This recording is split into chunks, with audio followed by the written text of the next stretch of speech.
Welcome to another live chat.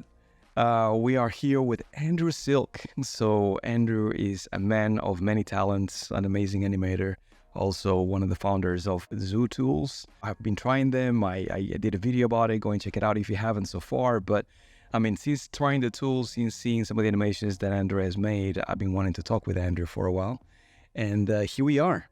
He lives on the other side. I'm in the UK. So you are in Australia? In Sydney, so this is why the time actually works perfect at this point. And welcome, Andrew. Nice to have you here. Very much, yeah, awesome.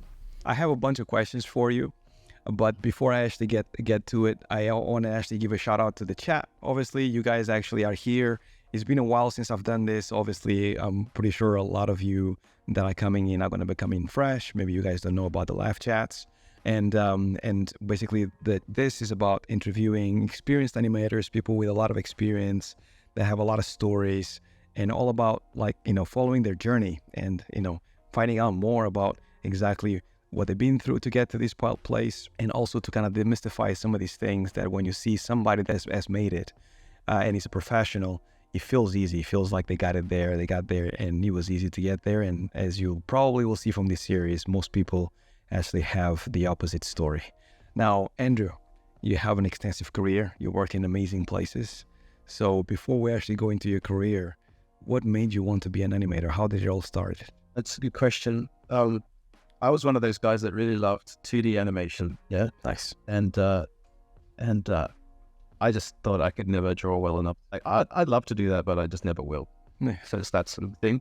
And then my guidance counselor actually at high school talked to me and said, "Hey, why don't you do this?" Because I was just going to be a graphic designer or something like that. And then I ended up moving about 2,000 kilometers from North Queensland down to Brisbane. I just started this course, and it was a multimedia degree, and it said something about special effects, and I really didn't know anything. And then a good friend of mine, James Bennett, who is kind of well known in certain circles, in second year, you do the 3D, yeah, and I didn't even know what 3D was, to be honest. And he showed me some films that they'd done in the year above us, and there was a Lego film in particular, and my eyes just lit up. I was like, surely this is like programming or something. This is not something that can be done. It's like, no, man, there's no programming. I was like, sweet. Amazing. And I remember saying, yeah, that is what I'm going to do. I just lit up. That's cool. That is amazing, man. So you actually kind of found your career or your vocation just at a moment that you was just about to be an adult, right? Yeah, I mean, we graduated school at 17 in Queensland at the time, or I did. And then it was off on this journey. Like, I was living by myself, and I couldn't drink and I couldn't drive, and and there I was. Yeah, And there I was. self-learning 3D. That is amazing. So what was your first job, or how long did it took you from going from wanting to animate to then getting your first job? How was that journey? I was just one of those people that was kind of obsessive, Right. and I just obsessed about it. And I remember I just was living it. I can't even remember, just one thing led to another, and suddenly I was at a game studio, and it was called Chrome Studios in Brisbane, and they made a game called Ty the Tasmanian Tiger. Yeah, I just started animating on that. Actually, we were doing cutscenes for like trying to do Squaresoft type cutscenes, but just failing miserably. I tried for a year and failed miserably, and then I was on the game doing run cycles and stuff. Yeah, I see. Did the game come out in the end? it did. In fact, it had a re-release just recently, and it's like bargain basement in stuff in the States. It's like hit Walmart and went to the bargain basement and then rolled really well. They had a re-release on Steam, and it was rated at like 98% or 99%, but I didn't think it was worth a 99% rating.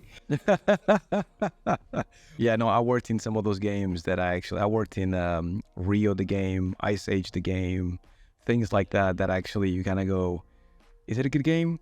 I don't think so. So you started in games. How did you actually move to VFX in the end, like MPC and Weta? Yeah, it's interesting for me because I'm listening to all your chats previously, and there's so many gamers, and I'm like, oh, this brings back memories of my games days, because it was like literally 2000 to 2001. Right. And I quickly realized games wasn't for me, actually. I was playing this game, like, I love like first person shooters. Yeah. We played a lot of Age of Empires, and what else did we play? Like COD and, stuff like that. Right. Soul Calibur wasn't really my thing, but it was the thing at work. Right. Like everyone was playing. And I'm one of those people that tries to fit in. Yeah. And I went home and like, I'm playing Soul Calibur, but I was like, and then we just went out to lunch every day and everyone's just talking about Soul Calibur all the time. And I was just like, I don't think this is for me. Yeah, like everyone was just really excited about this game. Yeah. And then when I did eventually make it to a small film studio in the Gold Coast, we went out to lunch and we talked about film. Right. And I was like, this is like my conversation. I was all excited. So when you actually decided film was your thing, how do you actually manage to get your first film job, right? It was me and Dave was working at a commercials company. We were flatmates at the time. And I said to him one day, we really want to be like doing this Pixar stuff. I saw For the Birds, went around and we were like, that's amazing. Yeah. And then we were like, I reckon we could do that kind of naively. And we had a chat and then we're like, let's give it a go. And so we decided to take 6 months off work. Then we made a short film called Cane Toad, which is very well known in North Queensland, but not really anywhere else. And we sat down and we made a film for 6 months. Yeah. That's amazing. It was when CG was kind of new because that was 2003. Oh yeah. So like people hadn't really seen a lot of CG back then. It's really changed now. So it was kind of new and everyone was like, what's this? And everyone was kind of excited about it. Yeah. Right. And that really set up the career. So I think Dave went straight to Weta after that and started working on Golem. Right. Pretty much. That's amazing. And then I went to Animal Logic eventually and worked on Happy Feet. Yeah. Yeah, that's great. That's two great projects to actually get started. Going through the different studios that you've been through, because obviously, you have been through Weta, you've been through Animal Logic and all that stuff. I'm guessing you had to kind of raise through the ranks, going from a junior to like a senior and all these other things. How was that experience for you? Was it better than you thought, worse than you thought? In the year 2000, there wasn't a lot of people doing this. And yeah, I felt very lucky the whole time. Like I felt like, wow, how am I here? Like, yeah, my God. And then suddenly I'm on Happy Feet and then you've got like proper ILM animators that are flown over to Sydney, teaching us all like how to animate. And they're like, gosh, this is really good. Like got like 60 animators. Right. Like, and really experienced Disney animators like telling us how to do this stuff. This is amazing. Like, how am I even here? Yeah. I became an animation lead on Happy Feet. And then I animated almost like an entire sequence on that film. And I remember at the end of that film, and it won an Academy, Happy Feet, at the time. Yeah. And I was like, at the end of that, I was like, I don't really feel like an animator. I don't feel like I can call myself an animator. Like, I don't feel like I'm worthy. Yeah. Yeah, and it was just, I remember thinking, but I am an animator. And but why don't I feel like that? Yeah. Imposter syndrome, right? Yeah. Right. Absolutely. Like, I'm sure I don't have the diagnosed version, which is like apparently quite bad. Yeah. I think everyone has it. And I don't think it ever goes away, right? It becomes easier as you get older and more experienced. Like I tell people I still get anxiety.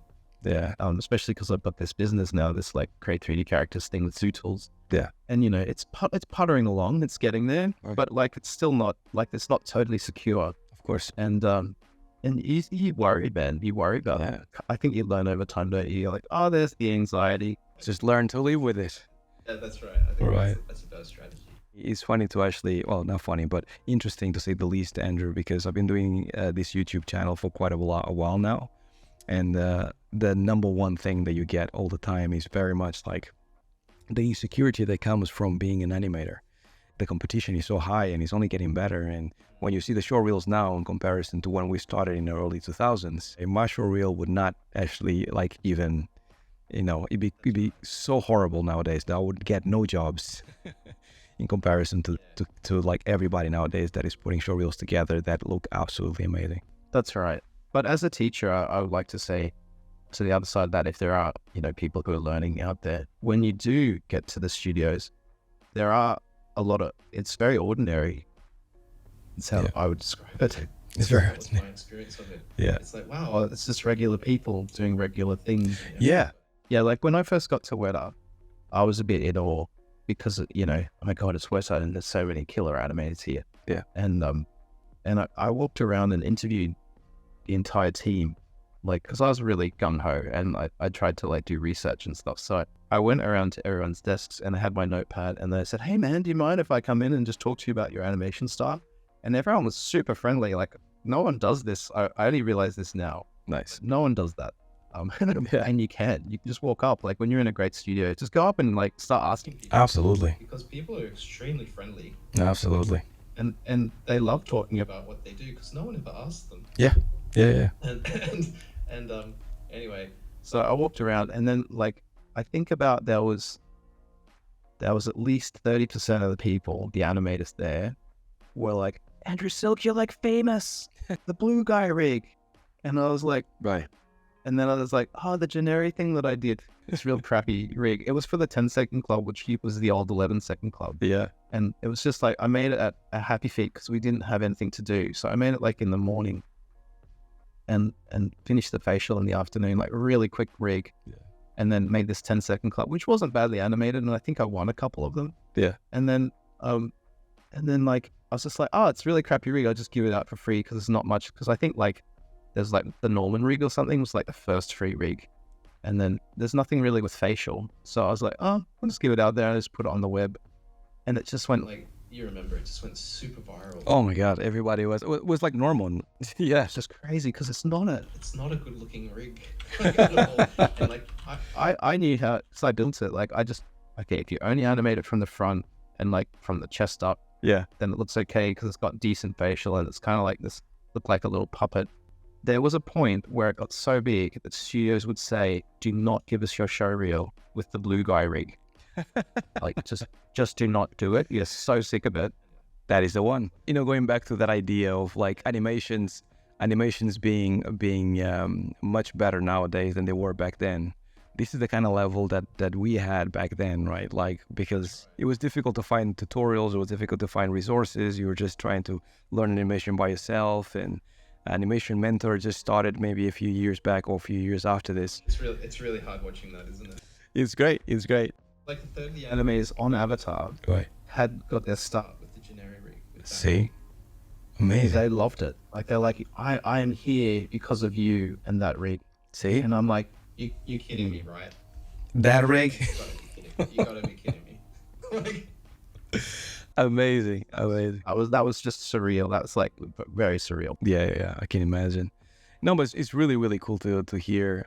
By the way, we have quite a few more people joining the chat. AJ, welcome. Lee, thanks a lot for the comments. So yeah, no, like it's actually really cool to see. And do you think that this was like you rigging, because you're an animator, was the beginning of your coding, of like you wanting to know more than just animation?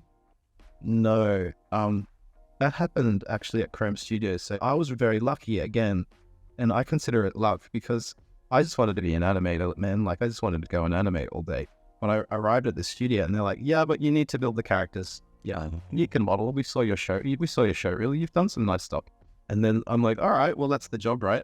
And of course, if you have a model, then it's got to be rigged, and there just wasn't anyone. Just had to do it. And like, we were in 3ds Max, I was trying out Biped at the Character Studio, and then doing stuff in Maya I'd learned already at uni, and like, I ended up just being a real generalist, a real character generalist. Yeah, Okay. like model, rig, animate, and then rinse and repeat. And I was just like doing, the basics because I just wanted to animate. And yeah, that's sort of how it went. That is amazing. That is really cool. We've been talking all this time, but we haven't talked about the most important bit, which is actually Zoo tools. I discovered this like fairly recently. And when I started trying it, and when I like saw there's basically, it was easy for me to tell that this was an animator thinking, but an engineer behind the scenes actually putting these things together. I absolutely loved it. And most importantly, you have rendering tools, which most animators don't know how to do, me included. So all the shots now can look amazing. You have even hair tools. You have like so many things that basically goes like 2 clicks, done. It's amazing. It's like, I highly recommend it. Like, you can see the URL there. I'll definitely leave a URL below. But I like the work that Andrew is doing with his Zoo tools is absolutely amazing. What is the main goal for Zoo tools if you actually were living in an ideal world? And how do you think about actually kind of like improving Zoo tools? Ultimately, the big picture for Zoo tools is what happens I guess what I've witnessed through the 20 years that I've been working in this industry is that the programmers tend to really want to take on the big problems. Right. Like they really want to like make the Unreal Engine, like, you know, the Nanite or the Lumen or the, what would it be in animation? They want to make the GPU do something fancy and play the rig at 1,000,000 frames a second. Right. They want to write everything in math. They want to go to SIGGRAPH and win awards. Right. And that's totally good and normal. But what I found was like a lot of programmers don't really want to do just the little things that we want. Like the little... The simple stuff. The connector. The connector stuff. Right. A TD or a rigger or a tools developer will not go to SIGGRAPH and talk about, you know, basically a calculator. Exactly. And show off and winning any awards. So I guess that's like definitely my point of view. Dave's point of view is a much bigger tech engineer point of view, which that's why we make a great teams, because sort of like the yin and yang, so to speak.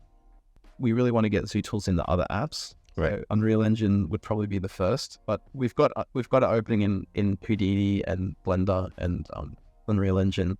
In essence, it's really just about any tools that can make artist workflow better in any app. Andrew, it's been an absolute pleasure talking to you. Create3dcharacters.com is where people can find you. Discord as well. They have the link there. Anywhere else that people should be aware? Like just any of our social media, so all the stuff on the top bar. Okay. That you just clicked on. It's how you keep track of this. The updates are quite good on the site too. Andrew, thanks so much for taking the time. It's been an absolute pleasure, man. I'll speak with you very soon, Andrew. Great. Sounds good, man. Bye.